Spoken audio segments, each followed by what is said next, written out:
সেনাপ্রধান জেনারেল ওয়াকারুজ্জামান, তাকে নিয়ে আজকের এই ভিডিও। তিনি যখন সেনাপ্রধান হিসেবে নিয়োগ লাভ করলেন তখন তাকে নিয়ে নিদারুণ আলোচনা হয়েছিল। অনেকে সমালোচনা করার চেষ্টা করেছিলেন, অনেকে তার সঙ্গে শেখ পরিবারের আত্মীয়তা, তার রাজনৈতিক ক্যারিয়ার, বংশ পরিচয় এবং পেশাগত দক্ষতা নিয়ে চুলচেরা নানা রকম ইতিবাচক নেতিবাচক কথা অনেকে বলেছেন। তবে অবাক করা বিষয় হলো যে যখন তিনি নিয়োগ লাভ করলেন সেনাবাহিনীর ভিতরে এবং বাইরে তাকে নিয়ে অনেকের উচ্চাশা ছিল, মানে ইতিবাচক ধারণা ছিল। এবং ব্যক্তি হিসেবে তার যে কর্মকাণ্ড, আচার আচরণ, ব্যবহার, স্মার্টনেস, তার এডুকেশনাল কোয়ালিফিকেশন সব মিলিয়ে তাকে নিয়ে মানুষ অনেক ভালো কিছু আশা করেছিল এবং আমি নিজেও তাকে নিয়ে একটা ভিডিও বানিয়েছিলাম এবং সেটি অনেক মানুষ সেই ভিডিওটি দেখেছিল। এমনি আমাদের দেশে সেনাবাহিনী খুবই স্পর্শকাতর একটি প্রতিষ্ঠান। স্পর্শকাতর এই কারণে এটি ইউরোপ আমেরিকার মতো নয়, যেহেতু আমাদের বাংলাদেশ একটা তৃতীয় বিশ্বের দেশ এবং সেনাবাহিনী একটি সশস্ত্র বাহিনী, সর্বোচ্চ ক্ষমতাধর বাহিনী, যারা যুদ্ধ করার জন্য যাদেরকে ট্রেন আপ করা হয় এবং তারা যখনই মাঠে আসে সরাসরি তাদের একটা ম্যাজিস্ট্রেসি পাওয়ার থেকে এবং ডাইরেক্ট গুলি ছাড়া তারা অন্য কোনো ওয়েপন্স ব্যবহার করে না।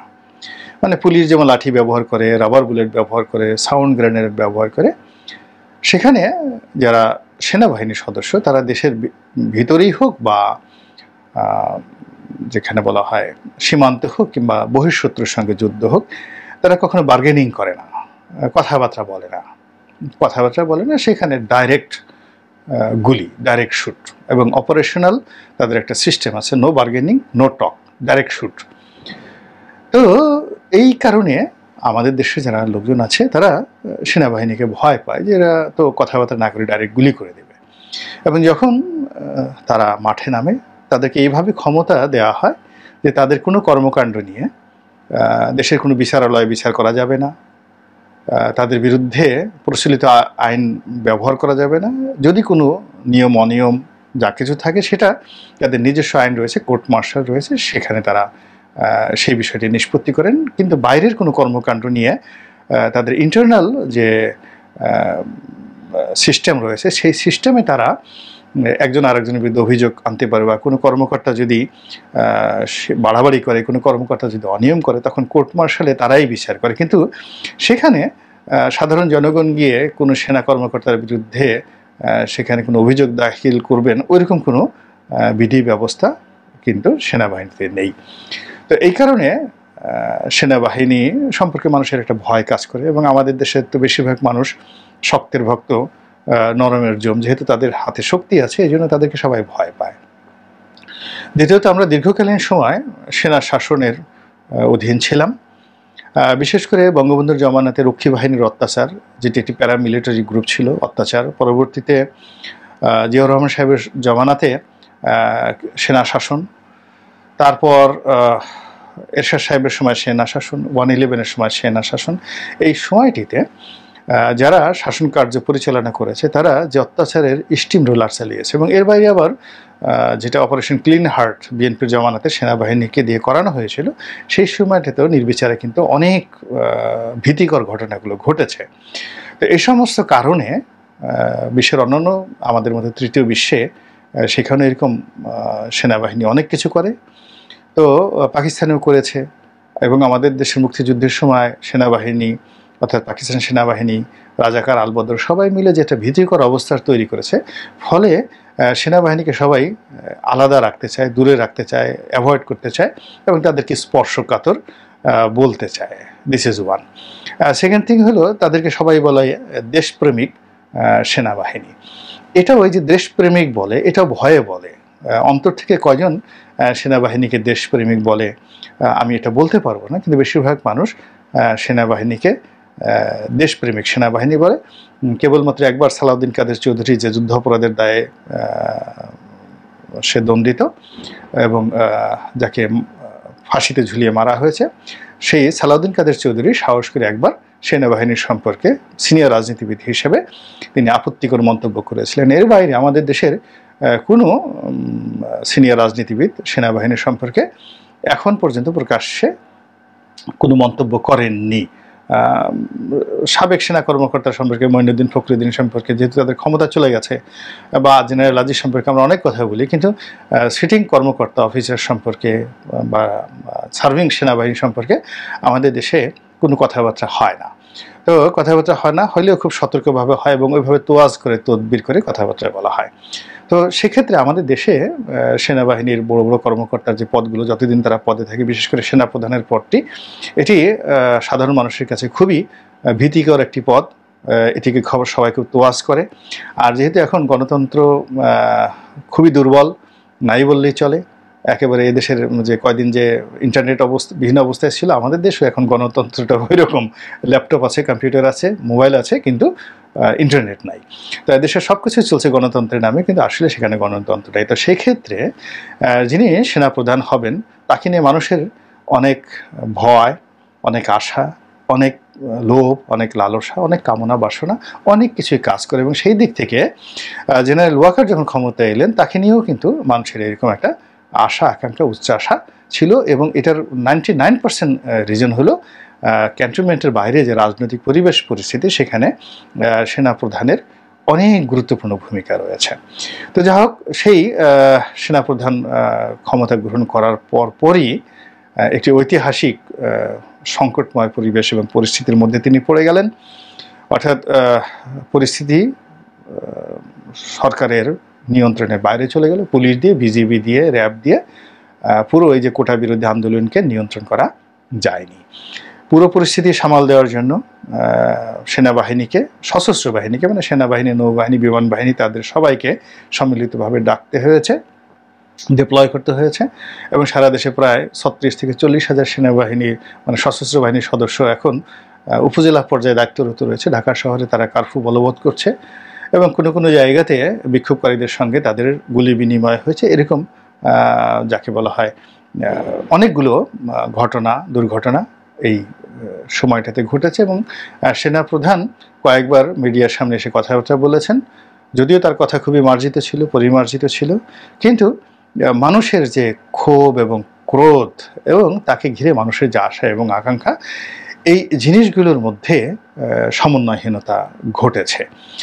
এবং সেখানে সার্ভিস রুল অনুযায়ী একজন সেনাপ্রধান আসলে কি করতে পারেন, এই জিনিসগুলো আমরা বিবেচনা না করেই তার কাছ থেকে আমরা অনেক কিছু আশা করি বা চাই যে সে আমাদের জনগণের আশা আকাঙ্ক্ষা অনুযায়ী আজ এটা করুক, কাল ওটা করুক। এই জিনিসগুলো আসলে সেই ওয়াকারুজ্জামান না হয়ে যদি মির্জা ফখরুল সাহেবকে সেখানে সেনাপ্রধান করে দেওয়া হতো, কিংবা তারেক জিয়াকে যদি সেনাপ্রধান করে দেওয়া হতো, তাহলে এই পরিস্থিতিতে তারা ওয়াকারুজ্জামানের চাইতে ব্যতিক্রম কি করতে পারতেন, আমি এটা এখন পর্যন্ত বলতে পারছি না।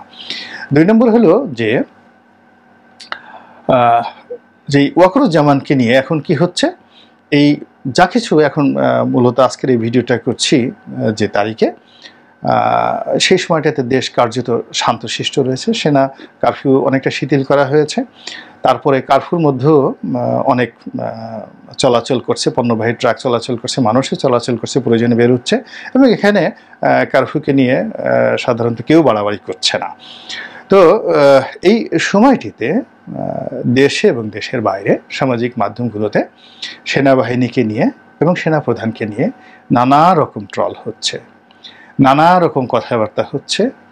এবং এই সময়টিতে যারা বিশেষ করে দায়িত্ব পালন করেছেন, এরকম অনেক দায়িত্বরত কর্মকর্তাদেরকে নিয়েও কিন্তু খুবই স্পর্শকাতর সমালোচনা হচ্ছে, বিশেষ করে দেশের বাইরে যারা সামাজিক মাধ্যম পরিচালনা করেন তারা।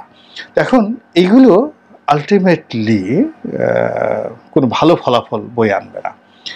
বিদেশে যারা আছেন তারা তো খুব নিশ্চিতে নিরাপত্তার মধ্যে আছেন, কিন্তু তারা যে বক্তব্যগুলো দিচ্ছেন সেইগুলোর ফলে আমাদের যে সেনাবাহিনী রয়েছেন বা সেনাপ্রধান রয়েছেন, তাদের যে মনস্তাত্ত্বিক যে ক্ষয়ক্ষতি হচ্ছে, ডিমোরালাইজড তারা হবেন, এতে কোনো নিশ্চিত নাই।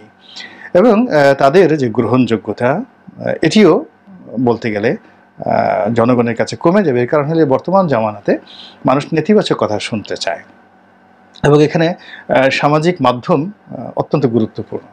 তো যেভাবে সেনাপ্রধানের সম্পর্কে বা সেনাবাহিনী সম্পর্কে একতরফাভাবে নেতিবাচক প্রচারণা চলছে, তার পক্ষে কথা বলার মতো সরকারের পক্ষ থেকে আমি এখনো পর্যন্ত কোনো উদ্যোগ দেখিনি, দেশের মধ্যেও দেখিনি, এবং সেনাবাহিনীর পক্ষ থেকে এটা আসলে বলা সম্ভবও নয় এবং তারা এটা বলছেন না। কিন্তু আলটিমেটলি তারা কিন্তু সাধারণ মানুষের মধ্যে তারা টার্গেটে পরিণত হয়ে যাচ্ছেন। এইভাবেই কিন্তু দেশি বিদেশি বিভিন্ন যারা লোকজন রয়েছে তারা কিন্তু 10 হাতে প্রচার চালাচ্ছে, প্রোপাগান্ডা চালাচ্ছে। এখন এই অবস্থাতে আসলে কি করা উচিত? প্রথমত কি করা উচিত? যারা রাষ্ট্র চালাচ্ছেন আমি মনে করি তারা আমার সাথে অনেক অনেক অভিজ্ঞতা সম্পন্ন, এবং যারা কমান্ড পরিচালনা করছেন, একজন সেনাপ্রধান হচ্ছেন, একজন পুলিশ প্রধান হচ্ছেন, তারপরে স্পর্শকাতের বিভিন্ন পদ পদবি যারা হোল্ড করছেন, আমি মনে করি যে তারা আমাদের অনেকের চেয়ে অভিজ্ঞতার সম্পন্ন, মেধাবী এবং যোগ্যতার সম্পন্ন।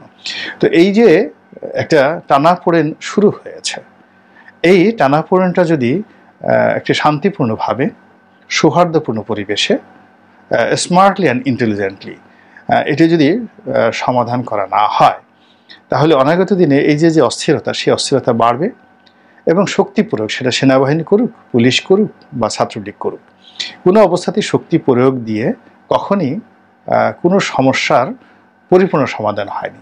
সাময়িক জাস্ট প্যারাসিটামল দিয়ে যেভাবে একটা ব্যথা কমানো হয়, ঠিক ওইরকম, বা হালকা একটু ব্যান্ডেজ দিয়ে যখন রক্তটা বন্ধ করা হয়, কিন্তু আলটিমেটলি অন দ্য লং রানে ভালো কিছু করা সম্ভব হয় না। তো এখন কারফিউ দিচ্ছি, সেনাবাহিনী মাঠে বন্দুক নিয়ে দাঁড়িয়ে আছে, সেনাপ্রধান হেলিকপ্টার নিয়ে ঘুরছেন, সেনা কর্মকর্তারা দায়িত্ব পালন করছেন, আর সেই সুযোগে পুলিশ দিদারসে ধর পাকড় করছে, আওয়ামী লীগ একতরফাভাবে বৈঠক করছে, বিএনপির অফিস বন্ধ, সমস্ত কিছু, একমাত্র মির্জা ফখরুল সাহেব সেখানে ঘোরাফেরা করছেন, তিনি যে একটা সংবাদ সম্মেলন করবেন সেই অবস্থাও নাই, তাকে লিখিতভাবে বিবৃতি দিয়ে পত্রিকাগুলোতে পাঠাতে হচ্ছে। তো এই যে একটা অসম অবস্থা, সেই অসম অবস্থায় আমাদের যে রাষ্ট্রীয় বাহিনীগুলো রাজনৈতিক সরকারের সেই যে রাজনৈতিক চাল, কুটচাল, সেই কুটচালের মধ্যে তারা ইচ্ছাই হোক অনিচ্ছাই হোক পড়ে যাচ্ছেন। এই বিষয়গুলো কিভাবে তারা হ্যান্ডেল করবেন এবং কিভাবে তারা এই বিষয়গুলো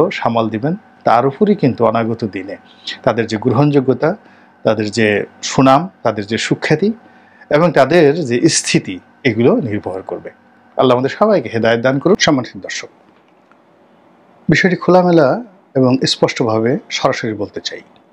দেশের যে অবস্থা, সেক্ষেত্রে এখন যারা উপদেষ্টা মণ্ডলীতে রয়েছেন, মন্ত্রী পদমর্যাদায়, তাদের সম্পদ বিবরণী দিতে হবে, অবশ্যই দিতে হবে, এবং সম্পদ বিবরণী দিতে হবে স্বয়ং প্রধান উপদেষ্টা ডক্টর মোহাম্মদ ইউনূসকে। কোনো খাতির নেই, কোনো ছাড় নেই। প্রচলিত রাজনীতিতে রাজনীতিবিদরা দুর্নীতি করে, আমরা এখন তাদেরকে লাথি দিচ্ছি, গুঁতো দিচ্ছি, জেলখানাতে ভরছি। তাদের বিরুদ্ধে লড়াই করেছি, সংগ্রাম করেছি, রক্ত ঝরিয়েছি। অনেক মানুষ, একজন দুজন নয়, লক্ষ লক্ষ মানুষের শ্রম, ঘাম, জীবন, যৌবন শেষ হয়ে গেছে দুর্নীতির বিরুদ্ধে লড়াই করার জন্য, সংগ্রাম করার জন্য। এবং দুর্নীতিবাজদের পায়ের তলায়, বুটের তলায় পিষ্ট হয়ে এই বাংলায় গত 15 বছরে যে সর্বনাশ ঘটেছে, সেই সর্বনাশ থেকে রক্ষা পাওয়ার জন্য আমরা যারা সাধারণ জনগণ, আমরা এই বর্তমান সরকারকে ক্ষমতায় বসিয়েছি। যদি ধরেন গত 15 বছরে আমার যে ক্ষয় হয়েছে, ক্ষতি হয়েছে, আমার যে কষ্ট হয়েছে, বেদনা হয়েছে, কেন? আওয়ামী লীগ সরকার 15 বছর চেষ্টা করে তার সমস্ত রাষ্ট্রীয় মেশিনারিজ ব্যবহার করে গোলাম মোল্লা রনির মতো একজন মানুষকে অবদমিত করতে পারেনি, তার জবান বন্ধ করতে পারেনি, ব্যবসা বাণিজ্য সব তছনছ করে দিয়েছে, গুম করার ভয় দেখানো হয়েছে, গুলি করার ভয় দেখানো হয়েছে। তো এই যে আমার মতো একজন মানুষ সব শেষ করে দিয়েছি সততা, ন্যায়পরায়ণতা রাষ্ট্রে প্রতিষ্ঠা করার জন্য। কিন্তু আমার যে অর্থ, আমার যে বিত্ত, আমার যে পদ পদবি যতটুকু ছিল, তো এইগুলো নিয়ে আমি তো মানে পৃথিবীর যে কোনো দেশে পায়ের উপর পা তুলে বাকি জীবন আরাম এবং আয়েসে কাটাতে পারতাম। দলবাজি করলে, পদ পদবি চাইলে সবসময় তো আমার জন্য অনেক বিষয় অবারিত ছিল। তো সেই জিনিসগুলো তো আমি বা আমার মধ্যে এরকম হাজার হাজার মানুষ, লক্ষ লক্ষ মানুষ আমরা করিনি, আমরা করছি না। আমরা কি চাচ্ছি? আমাদের এই দেশে বৈষম্য দূর হোক, সমতা আসুক, দুষ্টের দমন হোক, শিষ্টের পালন হোক, ন্যায় বিচার প্রতিষ্ঠিত হোক। এবং এই কারণে পাগলের মতো আমরা লড়াই করেছি, সংগ্রাম করেছি, এবং তার প্রেক্ষিতে আজকে যারা ক্ষমতায় বসেছেন তারা রাজসিংহাসনে আছেন। যদি জুলাই আগস্ট বিপ্লবের যারা ধরেন, তাদের সংগ্রাম কত দিনের বলেন? 36 দিনের, 36 days, not more than that. তারা কি করেছে?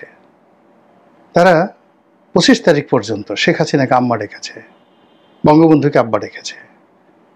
এদের বেশিরভাগ লোক, কয়জন লোক রাজপথে যাকে বলা হয় শেখ হাসিনাকে গালাগাল করেছে। কিন্তু আমি যখন সংসদ সদস্য ছিলাম, ভরা মিটিংয়ে শেখ হাসিনার সামনে দাঁড়িয়ে পার্লামেন্টারি কমিটির মিটিংয়ে ডাকিয়ে বলছি যে প্রধানমন্ত্রী, আপনার কোনো চেইন অফ কমান্ড নেই, আপনার সরকারের কোনো চেইন অফ কমান্ড নেই। 2010 সনে বলেন তো, বুকে হাত দিয়ে এখন যারা আছে এই ধরনের কথা এখন মানে ডক্টর মোহাম্মদ ইউনূসের সামনে গিয়ে বলতে পারবেন না।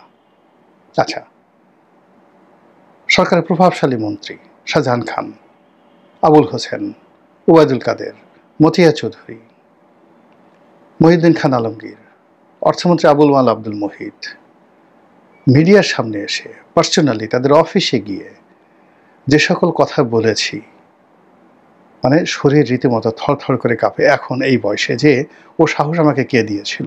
তো আমার সেই যে 15 বছরের সংগ্রাম, 17 বছরের সংগ্রাম, আমার জাতীয় রাজনীতিতে 25 বছরের অংশগ্রহণ, 2001 থেকে এই পর্যন্ত একদম প্রথম সারিতে 25 বছরের অভিজ্ঞতা, তারপর ছাত্র জীবন থেকে যদি রাজনীতি ধরেন, এও প্রায় 42-43 বছর।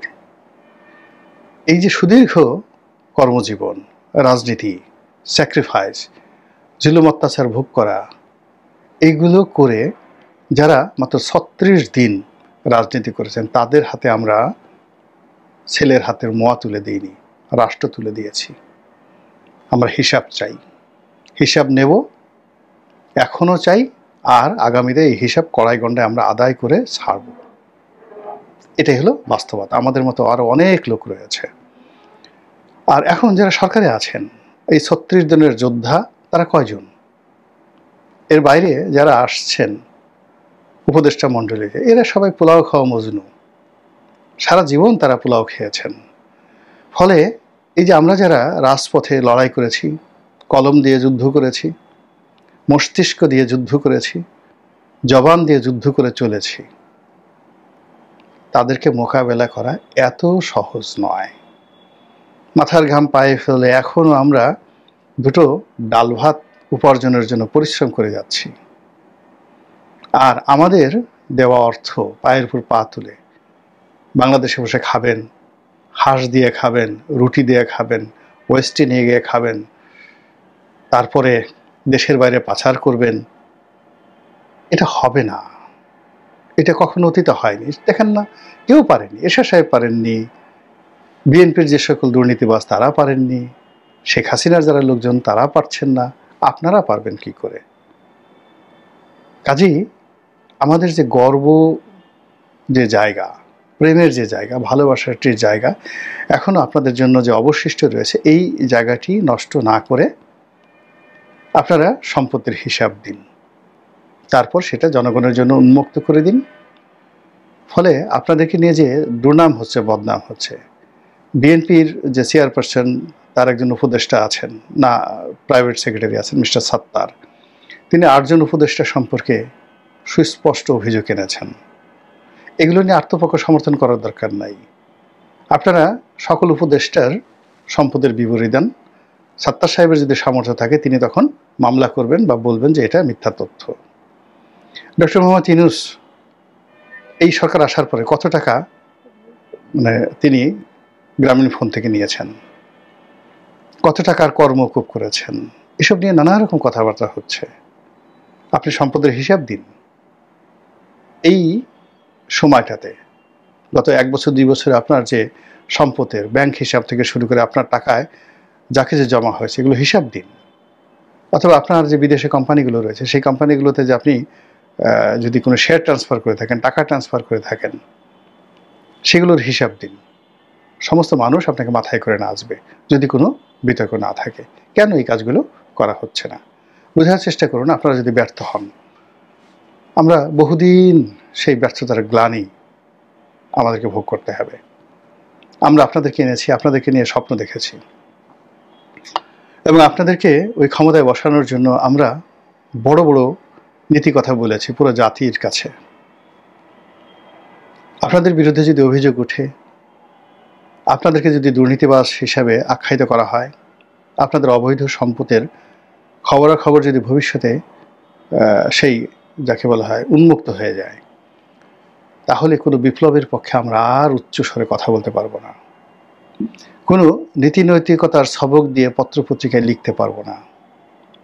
রাত জেগে জেগে টেলিভিশনে গিয়ে জীবনের ঝুঁকি নিয়ে প্রভাবশালী শক্তিশালীদের পক্ষে কথা না বলে বিপক্ষে কথা বলা আর মুসলিমের পক্ষে সাফাই গাওয়া, এটা সম্ভব হবে না। বুঝার চেষ্টা করুন। আমি নিজে 2011-12 সনে বেগম জিয়ার পক্ষে লিখেছি, কথা বলেছি, একবার নয়, 2বার নয়। যখন বেগম জিয়া, তারেক রহমান নিষিদ্ধ ছিল, কোনো পত্রপত্রিকা, আজকে অনেক যাকে বলে বিএনপির অনেক যাকে বলা হয় শুভাকাঙ্ক্ষী চলে এসেছে, কিন্তু তারেক রহমান সাহেবের নামটি উচ্চারণ করার মতো শক্তি ছিল না 2013 থেকে 2014 থেকে। তিনি নিষিদ্ধ ছিলেন। গিয়ে দেখুন তখন নয়া দিগন্তে অলমোস্ট মাসে 3 থেকে 4 বার কৌশলে কিভাবে তারেক রহমান সাহেবকে, কিভাবে জিয়াউর রহমান সাহেবকে, কিভাবে বেগম জিয়াকে প্রশংসা করে এবং নয়া দিগন্তের লক্ষ লক্ষ পাঠকের কাছে বিএনপির নীতি এবং আদর্শকে আওয়ামী লীগের উপরে স্থান দেওয়ার জন্য কিভাবে কলম চালিয়েছি, কিভাবে বাংলাদেশ প্রতিদিনে দিনের পর দিন ন্যারেটিভ তৈরি করেছি। সেই জামাতের নাম যখন বাংলাদেশে কেউ নিতে পারতো না, যখন কাদের মোল্লা, সাইদি সাহেব, জেল হোসেন সাইদি, কামরুজ্জামান, তাদেরকে নিয়ে লেখা লিখেছি, কত আওয়ামী লীগের লোকজন চোখের পানি ফেলেছে, হাজার হাজার মানুষ যে কাদের মোল্লার জন্য চোখে পানি ফেলেছে। আমার সেই লেখনীতে মীর কাসিমকে নিয়ে লিখেছি, আওয়ামী লীগের লোকজন, অন্য লোক বাদ, আওয়ামী লীগের লোকজন চোখের পানি ফেলেছে যে আহা এ কাজ হলো কেন। কামরুজ্জামানকে নিয়ে লিখেছি, মানুষ আফসোস করেছে। এখন দেখুন নতুন লাল স্বাধীনতার পরে আপনারা এত কৌশলী, এত যোগ্য, জামাতের লোকজন সে ঢাকা বিশ্ববিদ্যালয়ে গিয়ে তাদের যে ছবি সেটা পর্যন্ত টানাতে পারেননি। এর কারণ হলো গত 1 বছরে সেই ন্যারেটিভটা, আমরা যে ন্যারেটিভটা আপনাদের পক্ষে করেছিলাম, আমি জাফরুল্লাহ চৌধুরী গণস্বাস্থ্যের, আমরা যে ঝুঁকি নিয়ে কথাগুলো বলেছি, যেভাবে প্রকাশ্যে সেই কাদের মোল্লাকে নিয়ে, সাইদি সাহেবকে নিয়ে আমরা কথাবার্তা বলেছি এবং তাদের বিরুদ্ধে যারা আওয়ামী লীগের লোকজন রয়েছে তাদেরকে যেভাবে উল্টোভাবে গালাগাল করেছি, এটা আপনি গায়ের চামড়া দিয়ে যদি জুতো বানায় দেন আমাদের, এই ঋণ শোধ হবে না, এই ঋণ শোধ হবে না। এই ডক্টর মোহাম্মদ ইউনূসকে নিয়ে স্বয়ং প্রধানমন্ত্রীর সঙ্গে মুখোমুখি ফাইট করেছি, সামনে সামনে দাঁড়িয়ে 1 to 1 এই সমস্যাটা সমাধান করে দেন, কেন এই কাজগুলো করছেন জিজ্ঞেস করে দেখেন। আওয়ামী লীগের অন্ততপক্ষে 50 জন লোক সাক্ষী আছে সবার সামনে। তো এই দায় মানে কে বলতে পারবে এইভাবে বলেন তো? এগুলো করেছি একটা সুশাসন প্রতিষ্ঠা করার জন্য, গণতন্ত্রের জন্য, ন্যায় বিচার প্রতিষ্ঠা করার জন্য। আমার যদি স্বার্থর দরকার হতো, পদ পদবীর দরকার হতো, আওয়ামী লীগ আমার জন্য নিরাপদ ছিল না? আমাকে 2008 সনে কয়জন চিনতেন এই বাংলাদেশে বলেন তো? শেখ হাসিনাই তো আমাকে মনোনয়ন দিয়েছেন, তারপরে আমাকে সংসদ সদস্য বানিয়েছেন। সংসদ সদস্য বানানোর পরে পুরো 2009 থেকে 14 সন পর্যন্ত সমানে ব্যাটিং করার, ছক্কা মারার সুযোগ করে দিয়েছেন। তিনি যদি আমাকে যেটা 2013 সনে জেলে নিয়েছেন, তিনি তো সেগুলো 2009 সনে নিতে পারতেন না? তো নেননি তো। ব্যাটিং করার সুযোগ দিয়েছেন, এবং সেই ব্যাটিংয়ের সুযোগ নিয়ে আমি গোলাম মোল্লা রনি হয়েছি। তো সেক্ষেত্রে আওয়ামী লীগ আমার জন্য নিরাপদ আশ্রয় হতে পারতো না? আওয়ামী লীগের ক্যাবিনেটে আমার যারা কর্মী, যাদেরকে আমি কিভাবে সংসদে ভাষণ দিতে হয় শিখিয়েছি, কিভাবে কার্যপ্রণালী বিধি পড়তে হয় শিখিয়েছি, কোন রেফারেন্স কোথা থেকে আনতে হয় তার জন্য লাইব্রেরিতে নিয়ে হাতে কলমে শিক্ষা দিয়েছি, তারা বড় বড় মন্ত্রী হয়ে গেছেন, এখনও ওই সম্মান করেন। যখন মন্ত্রী হয়েছিলেন তখনও সম্মান করেন। আমি কি তাদেরকে একটা সুপারিশের জন্য ফোন করতে পারতাম না?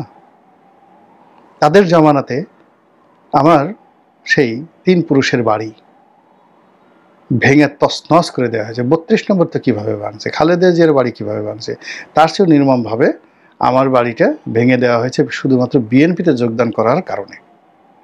এই ক্রোধে শেখ হাসিনা, যে যাকে তিনি এতটা ওয়াক ওভার দিয়েছেন, এতটা সুযোগ দিয়েছেন, সুবিধা দিয়েছেন, সবাই, সৈয়দ আশরাফ, মাহবুল আলম হানিফ সাহেব, দীপুমণি দল বেঁধে গিয়ে আমার বিরুদ্ধে নালিশ করত। সব নালিশ একদিকে ফেলে তিনি আমাকে ফেভার করেছেন, আমার পক্ষে দাঁড়িয়ে থেকেছেন। না সেটা আওয়ামী লীগের লোকজন আমাকে পাড়ায় মেরে ফেলতো, সব পাড়িয়ে মেরে ফেলতো।